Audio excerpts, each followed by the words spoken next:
We are going to discuss crime and delinquency in this lecture. Now, in simple words, crime is when there is a violation of criminal code. We know that in every society there are certain rules, regulations, and norms which we have to abide by, violation of which leads to some criminal offense, and as a result, we get punished. So, delinquency is when the crime is committed by the younger generation or the youth. Status offenses like truancy, immortality, these things, when the youth is diverted from their path and they take the wrong path, that is when there is a violation of the norms. Now, coming to the types of juvenile crimes, there are various different types of juvenile crimes. Some of them can be accidental when something happens in the heat of the moment, unsocialized when there is a lack of socialization process, professional when it happens at the workplace, gang organized when it is on the different level and there is an organized gang. Coming to the types of juvenile offenses by Hirsch, he has talked about incorrigibility.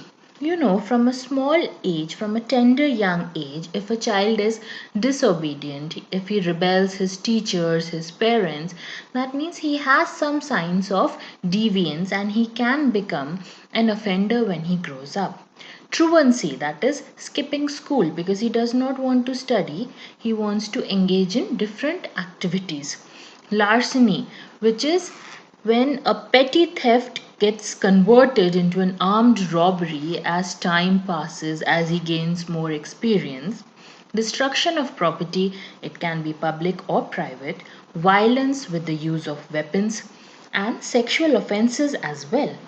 Now, as discussed by Eaton and Polk, there are five types of juvenile crimes. First, minor violations, as the name suggests, they are minor in nature.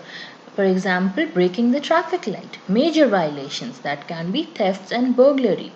Property violation, that is trespassing or destruction of property.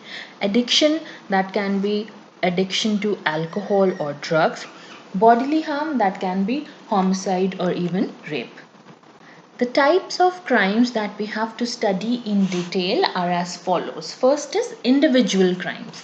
Now, as we know that there are a lot of factors that decide what you are going to do with your life. For example, a small child, if he lives in a family which has a lot of arguments, a lot of fights, where there is violence, he is more prone to have some psychological issues because the family is faulty, the family is dysfunctional. Or if there are economic hardships, so the child did not get the life that he wanted, so he has some kind of void, and that is what gives rise to some criminal tendencies. Second is group supported crimes. This concept was given by Sutherland, who talked about how a family member or a friend, a peer, he becomes a companion in the crime. He labeled this as differential association, where one person learns it from the other person and there is a support in crimes. Next is organized crimes.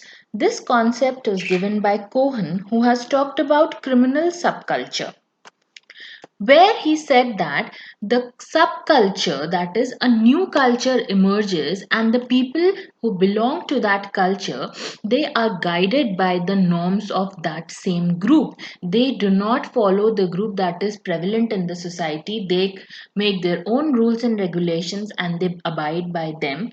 And this group is organized in a way that they go for doing all the criminal activities together.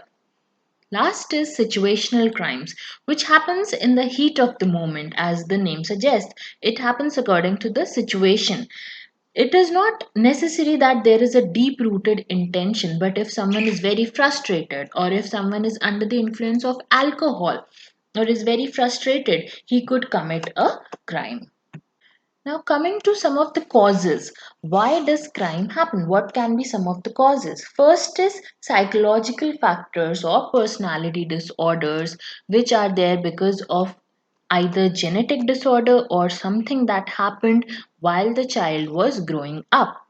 So, family environment, his early childhood experiences, the deprivations that he had, it could be emotional, it could be economic, family tension, whether he was vulnerable to family tensions where the parents kept fighting or his father was beating his mother, or there was parental rejection, or the parents neglected him. All of these things, they leave an imprint on the child's mind, and he starts to behave in a deviant manner.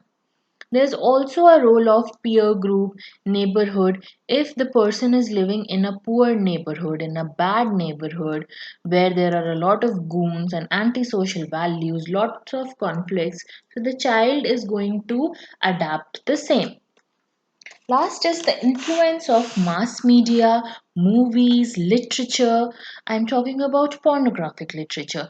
These are easily available, even on the net, it is easily available. And people, they imitate the techniques that are used by the villains in the movies because they think that they are getting an image of a powerful man, perhaps. Now, coming to what can be the remedies, what happens if a person has become a criminal or is developing criminal tendencies? What can the society do? So, the first and foremost is psychological therapy, which aims at identifying the root causes that are there in the psyche of the person and, treating it with psychological therapies. On the other hand, in sociological terms, we can talk about social engineering, where the sociologists they are more focused on the conditions of social structure, that is the environment. Why did something happen? Is there something wrong with the environment? Is there something wrong with the people around that person? Next is reality therapy.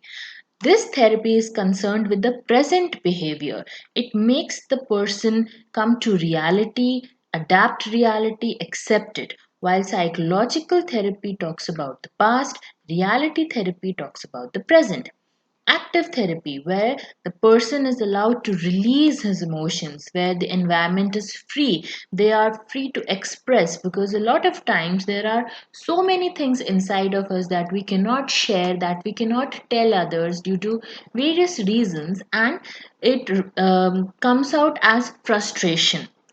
There are many other therapies, environment therapy, behavior therapy, counseling. One important thing is probation hostels and parole services should be provided so that there is safety and security of the juveniles.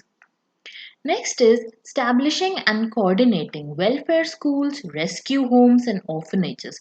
If we establish them, and there are a lot of numbers of orphanages and rescue homes, it ensures that there is a safe environment for the child and that he learns better things in the childhood only so that he does not choose the wrong path when he grows up. Social casework is when there's a lot of study done on the experiences that the child had or that the person had in his childhood to understand what he went through and find out the remedies accordingly. Greater family attention is very important because if you have the family attention, if you are not deprived of things in the childhood, it is less likely that you're going to choose the wrong path. Primary prevention is important because we know that prevention is better than cure. Therefore, there's a need to make people aware of the consequences of indulging into criminal activities and telling them why should they choose the right path. If this fails, then secondary prevention comes into place, which talks about rehabilitation. Preventive programs for runaway children should be there. Positive communication between children and parents, family, teachers, and overall in the society. Also, there is a need for coordination between various institutions like the judiciary, police, NGOs, so that they work in harmony. Now, let us discuss some questions. Question number one: controlling environment of children contributing to crime will help bring down Delinquency rates. The methods to adopt can be, when we want to lower the delinquency rates, we need to be organized as a community, and there should be ample of childcare agencies, childcare services, so that we can curb the rate of delinquency. So the answer will be B and C. Raising income level is not going to do any good, because it is not related to how deprived he is. It is how to control the environment. We need to control the environment, the overall environment, and look at where he is deprived. Question number 2. Some of the characteristics of crime area are. Now, if you think of a crime area where there is a lot of crime, where the people are goons, that area would be physically deteriorated because they do not care about it, and it would be a low income, economically deprived area. So the answer will be A and C. B will not be the answer, because if social norms were there, there wouldn't have been so many crimes and the area wouldn't have been a criminal area. So I hope you got the lecture. Thank you for watching.